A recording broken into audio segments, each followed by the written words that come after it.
Very good evening बच्चों। आज आपके गेस्ट पेपर को मैं आपके सामने दे दूंगा। वहाँ पर आपने ऑलरेडी बहुत सारे गेस्ट पेपर आपने देख रखे हैं, ठीक है। मैं यह मानता हूँ कि आपने अब तक सारी तैयारियाँ अपनी कर ली होंगी। अब आपने जो बचे खुचे हैं क्वेश्चन, जो आपके 1 नंबर के 2 नंबर के शॉर्ट नोट या एक आध 2 लॉन्ग बच जाएंगे, उसको सॉल्व किया जाएगा, ठीक है। तो आप सिलेबस अपने हाथ में लेके बैठ जाइए। 4 सेमेस्टर के लिए 26 को एग्जामिनेशन है। बेस्ट विशेष आपको, खूब अच्छे से केमिस्ट्री का पेपर दीजिए। जितना पढ़ाया गया है उसके आगे जो नहीं भी पढ़ाया गया थोड़े कम समय के कारण, उसको भी आप सॉल्व कर लेंगे। कैसे, मैं आपको गेस्ट पेपर बता दे रहा हूँ, उसको बुक से प्रैक्टिस कर लीजिएगा, ठीक है। Thank you very much. देखिए सिलेबस लेके बैठिए और इस पर निशान लगा लीजिएगा। हमने सबसे पहले चैप्टर उठाते हैं एटॉमिक स्ट्रक्चर। एटॉमिक स्ट्रक्चर में आपने देखिए, मैं मैक्सिमम प्रोबेबिलिटी, इससे बाहर तो नहीं जाएगा, इसलिए मैं मैक्सिमम बता दे रहा हूँ। मतलब इतना पढ़ने के बाद आपके 1 नंबर के भी क्वेश्चन अप्रॉक्सीमेट फंस जाएंगे उसमें, ठीक है। तो मैं मैक्सिमम प्रोबेबिलिटी बता रहा हूँ। पेपर तो मैं नहीं बना रहा हूँ, लेकिन जो मैक्सिमम प्रोबेबिलिटी है पेपर में आने की, वह मैं आपको बता दे रहा हूँ, ठीक है। आप मैच करा लीजिए, निशान लगा लीजिए, उसमें चेक कर लीजिएगा कौन आप पढ़े हैं और कौन आप नहीं पढ़े हैं। जो नहीं पढ़े, अगर आप इसमें से जो मैं ट्रिक लगाऊंगा उसमें से आप नहीं पढ़े होंगे, तो मैं आपसे रिक्वेस्ट करूंगा कि आप पढ़ लीजिए। अभी आपके पास 24 घंटे का समय है। 24 घंटे में बहुत कुछ हो सकता है। जो टॉपिक आपके तैयार नहीं है उसको तैयार करिए। दूसरी बात, इस चक्कर में ना पड़िए कि आपने किसी टॉपिक को बहुत अच्छे से तैयार किया है और वह अभी आपको याद नहीं आ रहा है। That is called age illusion. वह एग्जामिनेशन में याद जरूर आएगा। मैं अपने क्लास में भी समझाया हूं और आपको यहाँ भी बता दे रहा हूं कि अगर इस समय आपने अपने आप को चेक करने की कोशिश की, किसी चीज़ को आपने 2 बार 3 बार लिख लिया है उस टॉपिक को, तो वह आपको 100% तैयार है। लेकिन इस समय अगर आपने चेक करने की कोशिश की तो you are going in depression, ठीक है। फ्रस्ट्रेट हो जाएंगे आप, क्योंकि इस समय इल्यूजन होता है। इस समय माइंड सेटअप नहीं है आपका, माइंड में हलचल रहती है, इसलिए वह याद नहीं आएगा अच्छे से। इसलिए उसके लिए कंफ्यूज ना होइए, इसलिए आगे बढ़िएगा। जो टफ क्वेश्चन होंगे तैयार करने में, उसके अलावा आसान वाले टॉपिक पहले तैयार करिएगा। यह नहीं कि जिद करके बैठिए आज से कि हम टफ क्वेश्चन ही तैयार करके तभी बताएंगे। चलिए वीडियो को लंबा ना करते हुए मैं आपको बता दे रहा हूँ। एटॉमिक स्ट्रक्चर में आप आइडिया ऑफ डी ब्रॉगली के ड्यूअल नेचर वाले आइडिया को पढ़ लीजिएगा। हाइजेनबर्ग अनसर्टेनिटी प्रिंसिपल, इसे तो नहीं छोड़ सकते आप। हाइजेनबर्ग अनसर्टेनिटी प्रिंसिपल आपका एटॉमिक स्ट्रक्चर में भी है और क्वांटम थियरी में भी है। आपका जो एलिमेंट्री क्वांटम मैकेनिक्स है उसमें भी है। तो हाइजेनबर्ग अनसर्टेनिटी प्रिंसिपल आप क्वांटम वाला तैयार कर लीजिएगा। आप 2 कहीं भी लिख दीजिएगा, बात वही है। फिर उसके बाद आप स्क्रोडिंगर वेव इक्वेशन, यह भी दोनों में है, एटॉमिक स्ट्रक्चर में भी है और क्वांटम में भी है। तो आपने उसमें टाइम डिपेंडेंट और टाइम इंडिपेंडेंट दोनों आया है। तो मेरी सलाह मानिएगा, टाइम इंडिपेंडेंट वाला तैयार करिएगा, ठीक है। जो आपका आसान वाला डेरिवेशन है, मैच करा लीजिएगा। जो आपका आसान वाला डेरिवेशन उसको तैयार करिएगा। टाइम इंडिपेंडेंट ही पूछा जाएगा। अभी तक टाइम डिपेंडेंट एक बार भी नहीं पूछा गया है, ठीक। और उसके इंपॉर्टेंस के बारे में पढ़ लीजिएगा। तो आपका स्क्रोडिंगर हाइजेनबर्ग 2 चैप्टर का कॉमन हो गया। सिग्निफिकेंस आप साई एंड साई स्क्वायर पढ़ लीजिएगा कि वेव फंक्शन साई और वेव फंक्शन साई स्क्वायर का क्या इंपॉर्टेंट रोल है। फिर उसके बाद आपने aufbau principle, Pauli exclusion, Hund multiplicity rule, जितने रूल हैं उनको तैयार कर लीजिएगा। इस वाला चैप्टर आपका आसान है। 4 सेमेस्टर में आप आ गए। आपको क्वांटम नंबर्स के बारे में जानकारी होनी चाहिए, रेडियल और एंगुलर वेव फंक्शन इसके बारे में जानकारी होनी चाहिए, एसपीडीएफ ऑर्बिटल के बारे में जानकारी। बाकी एक बार आप बाउ पाउली और हुंड मल्टीप्लिसिटी रूल को पढ़ लीजिएगा एक बार। इसमें से एक क्वेश्चन आपको ज्यादा मिल जाएंगे, 1 नंबर वाले क्वेश्चन, ठीक। फिर आते हम लोग एलिमेंट्री क्वांटम मैकेनिक्स में। आपने पढ़ना क्या है, प्लैंक्स रेडिएशन लॉ पढ़ लीजिएगा। प्लैंक्स रेडिएशन लॉ पढ़ लीजिएगा। फोटो इलेक्ट्रिक इफेक्ट पढ़ लीजिएगा, निशान लगा लीजिए सिलेबस में। हीट कैपेसिटी आप सॉलिड पढ़िएगा। उसके बाद कॉम्पटन इफेक्ट पढ़िएगा। डी ब्रॉगली हाइपोथेसिस पढ़िएगा। हाइजेनबर्ग मैंने आपको ऑलरेडी बता रखा है। हैमिल्टोनियन ऑपरेटर पढ़िएगा। फिर उसके बाद आपने पास्टुलेट्स ऑफ क्वांटम मैकेनिक्स, जरा डबल ट्रिक लगा के इंपॉर्टेंट रखना है इसको। Postulates of quantum mechanics, particle in 1 dimension box, पूरा सबसे इंपॉर्टेंट चैप्टर है ये एलिमेंट्री क्वांटम मैकेनिक्स। सबसे ज्यादा मार्क्स के संभव है पेपर में आने के लिए, ठीक है, particle in one dimensional box. फिर Schrodinger wave equation for one electron system, मतलब हाइड्रोजन एटम के लिए कैसे लिखते हैं वह मेथड चेक कर लीजिएगा, उसको तैयार कर लीजिएगा। फिर उसके बाद बहुत ज़्यादा इसमें नहीं, हाइड्रोजन लाइक एलिमेंटों के लिए वेव फंक्शन तैयार करिएगा। क्वांटम नंबर और देयर इंपॉर्टेंस वह भी हो जाएगा, आपसे तैयार कर लीजिएगा उसको। अब ये मत कहिएगा सारा बता रहे हैं, मैं सारा नहीं बता रहा हूँ, बहुत कुछ छोड़ रहा हूँ, आप सिलेबस में देख रहे होंगे। फिर उसके बाद मॉलिक्यूलर ऑर्बिटल थियरी पढ़ लीजिएगा। मॉलिक्यूलर ऑर्बिटल थियरी के बाद criteria for forming molecular orbital and atomic orbital, linear combination of atomic orbital F2+ ion जैसे लोगों के लिए, ठीक है, वन इलेक्ट्रॉनिक सिस्टम के लिए यह भी पढ़ लीजिएगा। उसके बाद लास्ट में concept of sigma, sigma star, pi, pi star, यह पढ़ लीजिएगा। ठीक है, यह हो गया। इसमें हमने ज़्यादा भी बताया क्योंकि आपको मैक्सिमम मार्क दिला सकता है यह चैप्टर, ठीक, इंपॉर्टेंट है। फिर आप आते हैं मॉलिक्यूलर स्पेक्ट्रोस्कोपी पर। मॉलिक्यूलर स्पेक्ट्रोस्कोपी में आपने सबसे पहले मॉलिक्यूलर स्पेक्ट्रोस्कोपी की बात करें, born Oppenheimer approximation, degree of freedom, यह दोनों तैयार कर लीजिएगा। बेसिक फीचर ऑफ, पॉसिबल तो नहीं है, इलेक्ट्रोमैग्नेटिक रेडिएशन की डिफिनीशन आती है वह तैयार कर लीजिएगा। और कहाँ से कहाँ रीजन, बेसिक फीचर छोड़ दीजिएगा, इलेक्ट्रोमैग्नेटिक रेडिएशन तैयार कर लीजिएगा इसमें से, ठीक। फिर आते हैं हम लोग किसमें, रोटेशनल में। रोटेशनल में energy level of rigid rotor तैयार कर लीजिएगा। सिलेक्शन रूल, सिलेक्शन रूल तो सबका याद होना चाहिए, बिना सिलेक्शन रूल के स्पेक्ट्रा में काम नहीं कर पाएंगे आप। सिलेक्शन रूल सबका तैयार कर लीजिएगा, ठीक है। सिलेक्शन रूल क्या कहता है, और उसके बाद फिर इसमें मैक्सवेल बोल्ट्जमान डिस्ट्रीब्यूशन लॉ तैयार कर लीजिएगा। फिर qualitative description of non rigid rotor and isotope effect, यह तैयार कर लीजिएगा। फिर आगे हम आते किसमें, वाइब्रेशनल स्पेक्ट्रम में। वाइब्रेशनल स्पेक्ट्रम में हमने आपको सबसे पहले जो मैं सिलेक्शन रूल इंपॉर्टेंट है, मैंने आपसे कई बार का सिलेक्शन रूल जरूर तैयार करेंगे। उसके बाद फिर pure vibrational spectrum, energy level of simple harmonic oscillator, force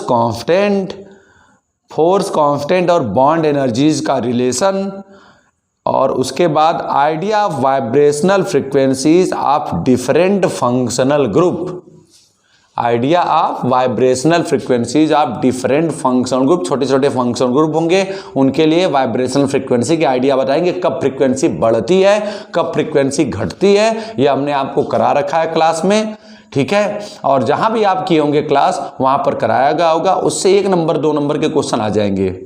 कभी कभी लॉन्ग में भी आ जाएगा, 4-5 तो मॉलिक्यूल ले जाएगा, किसकी फ्रीक्वेंसी ज़्यादा होगी, किसकी फ्रीक्वेंसी कम होगी, उस पर चर्चा हो जाएगी, उनसे पूछ लेगा। फिर आप आइए उसके बाद रमन स्पेक्ट्रम में, मैं फिर बता रहा हूँ, idea of vibrational frequency of different functional group important है। फंक्शनल ग्रुप में क्या अटैच होने से वाइब्रेशनल फ्रीक्वेंसी घटेगी, क्या अटैच होने से वाइब्रेशनल फ्रीक्वेंसी बढ़ेगी, कौन ऑक्सोक्रोम जैसा व्यवहार करेगा, कहीं क्रोमोफोर जैसा व्यवहार करेगी, यह इंपॉर्टेंट है, यहाँ इस चैप्टर से निकाल लीजिएगा उसे। फिर रमन स्पेक्ट्रम में pure rotational and pure vibrational पढ़िएगा। Raman spectrum of diatomic molecule, selection rule, फिर हमने आपको कहा कॉन्सेप्ट ऑफ पोटेंशियल एनर्जी पढ़ लीजिएगा। Bonding anti bonding molecule orbiter पढ़ लीजिएगा। फ्रैंक कोंडोन प्रिंसिपल पढ़ लीजिएगा। PQR लाइनें, जो यहाँ PQR लाइनें तो वहाँ आपका वाइब्रेशन, PQR लाइनें वहाँ पर पढ़ लीजिएगा। PQR लाइनें छूट गई है, PQR लाइनें यहाँ पर स्टोक और एंटी स्टोक्स लाइन होगी रमन में, उसको याद कर लीजिएगा, नोट कर लीजिएगा, अलग से सिलेबस में दिखा नहीं रहा, उसी के अंदर है। PQR लाइनें वाइब्रेशनल में और स्टोक्स एंड एंटी स्टोक लाइनें रमन में पढ़ लीजिएगा, ठीक है। जो स्पेसिंग दिखाया गया 2B का वह। फिर आते हैं यूवी स्पेक्ट्रोस्कोपी में। यूवी स्पेक्ट्रोस्कोपी में सबसे पहले फंडामेंटल लॉज ऑफ स्पेक्ट्रोस्कोपी, फिर सिलेक्शन रूल कितनी बार आ रहा है, देखिए सभी स्पेक्ट्रा का सिलेक्शन रूल आपने पढ़ना है, याद कर लीजिए उसको हर हाल में, ठीक है। लिख करके रख लीजिए एक पेज पर सबका सिलेक्शन रूल, मतलब आज जितनी बार, कल दिन भर पढ़ेंगे, कल रात में भी पढ़ेंगे, बार बार देखते रहे उसको, भले याद है, ताकि वो भूले ना, कंफ्यूज ना हो, बार बार देखते रहे, और वह पेपर लेके चले जाएगा एग्जाम हॉल तक। अब एग्जाम हॉल में मत लेके जाना, एग्जाम के गेट पर फेंक देना उसको, तैयार करके, ठीक है। फिर उसके बाद आप देखिए वहाँ पर types of electronic transition, chromophore, auxochrome, जिसमें बैथोक्रोमिक और हिप्सोक्रोमिक शिफ्ट है। 2 नंबर का सवाल ये मतलब शार्ट में आ सकता है।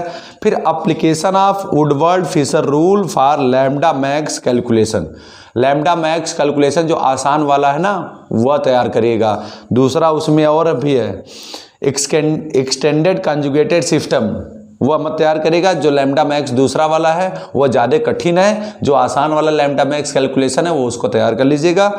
फिर उसके बाद उसी में distinction between cis and trans isomer, एक हमारी बात मानेगा, इसमें एक चीज़ और तैयार कर सकते हैं आप, होमोन्युलर एंड हेट्रोएनुलर एक्सटेंडेड कंजुगेटेड सिस्टम, यह तैयार कर लीजिएगा। होमोन्युलर डाइन में मैंने आपको कहा था, देखिए यूवी किससे, डाइइन से इफेक्ट होता है। डाइइन का मतलब वही ना हुआ आपका डबल बॉन्ड होंगे, 2 डबल बॉन्ड कंजुगेशन में होंगे। अगर वो एक ही रिंग में हुए तो उसे होमोन्युलर बोलेंगे, और 2 रिंग में हो जाएंगे तो उसे हेट्रोएनुलर बोलेंगे, ठीक है। फिर आईआर स्पेक्ट्रोस्कोपी पर आते हैं, इसमें भी सिलेक्शन रूल, हुक्स लॉ जो रिस्टोरिंग फोर्स लगता है वह पढ़िएगा। Fundamental non fundamental molecular vibration पढ़िएगा। आईआर एब्जॉर्प्शन पर इफेक्ट, हाइड्रोजन बॉन्डिंग का क्या इफेक्ट है, कॉन्जुगेशन का क्या इफेक्ट है, रेजोनेंस का क्या इफेक्ट है, रिंग साइज का क्या इफेक्ट है, बहुत इंपॉर्टेंट है या भाई, डबल ट्रिपल ट्रिक लगा लीजिएगा। इन सब का इंपॉर्टेंट क्या है आईआर इस एब्जॉर्प्शन पोजीशन पर, फिंगरप्रिंट रीजन एट्स इट्स सिग्निफिकेंट, यह पढ़ लीजिएगा।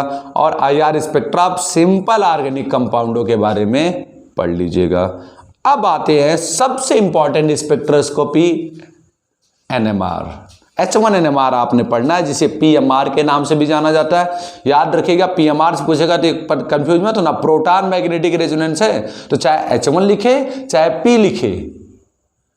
हाइड्रोजन में एक प्रोटॉन होता है ना, तो एक प्रोटॉन के बारे में उसको PMR सीधे लिख देता है, तो H1 लिखे चाहे PMR लिखे, तो कंफ्यूज मत होइए। उसमें आपने बेसिक प्रिंसिपल ऑफ NMR पढ़ लीजिएगा। फिर उसके बाद इक्विवेलेंट नॉन इक्विवेलेंट प्रोटॉन पढ़िएगा, इसमें मैं थोड़ा ज़्यादा गेस किया हूँ, ठीक है, मेरा फेवरेट टॉपिक भी यह है, और दूसरी बात इसमें से क्वेश्चन अच्छे बन सकते हैं। Chemical shift and factor influencing पढ़ लीजिएगा। उसके बाद इसमें सील्डिंग और डीसील्डिंग प्रोटॉन पढ़िएगा, कपलिंग कांस्टेंट और स्पिन कपलिंग भी कर लीजिएगा। फिर उसके बाद आपने anisotropic effect in alkene, alkyne, aldehyde and aromatic पढ़ेंगे। तो मैंने आपको बताया था केवल एल्काइन को छोड़ करके बाकी सभी के सभी जो प्रोटॉन होते हैं वह डीशिल्डेड जोन में चले जाते हैं। केवल एल्काइन का जो है एसिटिलीन का प्रोटॉन शिल्डेड जोन में आता था। एनआइसोट्रॉपिक इफेक्ट बताया था, बहुत डिटेल एनआइसोट्रॉपिक इफेक्ट आपको पढ़ाया हमने, ठीक है। उसके बाद एनएमआर पीक एरिया पढ़ लीजिएगा, कहाँ कहाँ मिलती है। 2-3 मॉलिक्यूल के छोटे छोटे एनएमआर की पीक दिखा देना एग्जाम में। कोई भी एनएमआर क्वेश्चन आएगा, एक तो मॉलिक्यूल एथेनॉल का तो आपको याद ही है, तो उसका मॉलिक्यूल लेकर के उसकी पीक दिखा दीजिएगा। उसकी पीक दिखा देंगे, उससे इंप्रेशन बढ़ेगा और लोगों से नंबर आपके अच्छे आ जाएंगे, ठीक। हमने हर जगह पीक आपको करा रखी, किसी भी सिंपल मॉलिक्यूल को उठा लेंगे आप पीक बता देंगे। इसलिए आप सबसे पहले केमिकल शिफ्ट याद कर लीजिएगा, जो हमने केमिकल शिफ्ट का आपको ट्रिक बता रखा है 0.5 से 2.0, 2.0 5.0 वाला, वह तैयार कर लीजिएगा, वह जरूर तैयार कर लेना, एनएमआर तभी आएगा। फिर उसके बाद यहाँ से आगे बढ़ते हैं, interpretation of NMR spectra of simple compound, need नहीं है, छोड़ दो, कोई नहीं। Application of IR UV NMR spectroscopy for identification of simple organic molecule, छोटी छोटी फ्रीक्वेंसी याद कर लीजिएगा। आईआर और यूवी का भी इस्तेमाल होता है एनएमआर के साथ साथ, तभी मॉलिक्यूल मिलते हैं। फिर आगे बढ़ा जाए, इंट्रोडक्शन टू मास स्पेक्ट्रोस्कोपी में आपने सबसे पहले फ्रेगमेंटेशन प्रोसेस तैयार करेगा, मैकलफ्टी रीअरेंजमेंट तैयार करेगा, रेट्रो-डेल-सेल्डर रिएक्शन तैयार करेगा, बुक में दिया हुआ है रेट्रो-डेल-सेल्डर, वह तैयार करेगा, और प्रिंसिपल ऑफ मास स्पेक्ट्रोस्कोपी। अब आते हैं लास्ट में सेपरेशन टेक्निक, लास्ट टॉपिक है सेपरेशन टेक्निक। सेपरेशन टेक्निक में आपने सॉल्वेंट एक्सट्रैक्शन के क्लासिफिकेशन प्रिंसिपल और उनकी इफिशिएंसी तैयार कर लीजिएगा। Mechanism of extraction, mechanism of extraction में एक्सट्रैक्शन बाय चिलेशन और सॉल्वेशन, वह तैयार करेगा। फिर उसके बाद बात करेंगे, इसमें और तो ज़्यादा नहीं, qualitative quantitative aspects of solvent extraction. देखो डाउट है मेरा इस पर, यह आ सकता है कि नहीं आ सकता, इसलिए बहुत ज़्यादा नहीं। हाँ, एक ये extraction of organic species from aqueous and non aqueous media, यह तैयार करिएगा। क्रोमेटोग्राफी छोड़ नहीं सकते आप, क्रोमेटोग्राफी तैयार करिएगा। और उसके बाद ion exchange development of chromatography तैयार करिएगा। बस क्रोमेटोग्राफी में आपने क्रोमेटोग्राफी का क्लासिफिकेशन, प्रिंसिपल एफिशिएंसी सब तैयार कर लीजिएगा। मैकेनिज्म ऑफ सेपरेशन में आयन एक्सचेंज डेवलपमेंट और पार्टीशन, यह दोनों तैयार कर लीजिएगा। बाकी तो मेरे हिसाब से ठीक है। ठीक है, तो इतना सारा टॉपिक अगर आप वीडियो को रिपीट करके देख लीजिएगा और उसको तैयार कर लीजिएगा। शेयर भी कर दीजिएगा भाई, शेयर करके लाइक वाली बटन को प्रेस कर लीजिएगा। ठीक है, ऑल द बेस्ट आपके एग्जाम के लिए। मिलते हैं आपसे 27 को, जब आप फिजिक्स और मैथ की क्लास करने आएंगे उस पर बात की जाएगी कैसा पेपर हुआ। ठीक है, thank you very much, thank you.